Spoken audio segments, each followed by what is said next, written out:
माऊली या हरिपाठाच्या 8व्या क्रमांकाच्या अभंगात सांगतात की संतांचे संगती मनोमार्ग गती, आकळावा श्रीपती येणे पंथे, आकळावा श्रीपती येणे पंथे, हरिमुखे म्हणा, हरिमुखे म्हणा.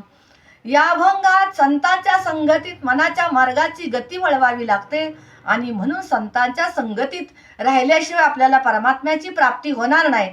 आणि म्हणून जसं भक्त प्रल्हादाला परमात्म्याची प्राप्ती रात्रंदिवस नामस्मरण केल्यानंतर झाली, उद्धवाला श्रीकृष्ण परमात्म्याची प्राप्ती झाली, तसंच संतांच्या संगती मनोमार्गात गती, आणि मनाच्या मार्गाची गती वेगळी आणि संतांच्या मार्गाची मनाची गती वेगळी. आणि म्हणून संतांच्या संगतीत गेल्यानंतर परमात्म्याची प्राप्ती होते. तेव्हा माऊली म्हणतात ना, संतांचे संगती मनोमार्ग गती, आकळावा श्रीपती येणे पंथे, सर्वत्र दुर्लभ विरळा जाणे. परमात्मा सर्व ठिकाणी प्राप्त होत नाही, कारण परमात्मा दुर्लभ म्हणजे विरळा आहे. ज्ञानदेव म्हणे नाम हे सुलभ, सर्वत्र दुर्लभ विरळा जाणे. आणि म्हणून परमात्म्याची प्राप्ती, परमात्मा सगळीकडे मिळणार नाही का? 100त एखादा, 1000त एखादा, लाखोत एखादा जसा मिळतो, तसं सर्वत्र दुर्लभ विरळा जाणे. परमात्मा विरळ आहे, म्हणून त्याचं रात्रंदिवस नामस्मरण.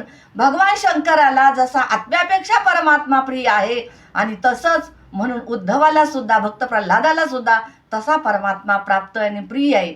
आणि म्हणून सर्वत्र दुर्लभ विरळा जाणे, संतांच्या संगतीतच परमात्म्याची प्राप्ती होते, असं माऊली या अभंगात म्हणतात. पुंडलिक वरदा हरी विठ्ठल, श्री ज्ञानदेव तुकाराम, पंढरीनाथ भगवान की जय. माऊली ज्ञानेश्वर महाराज की जय.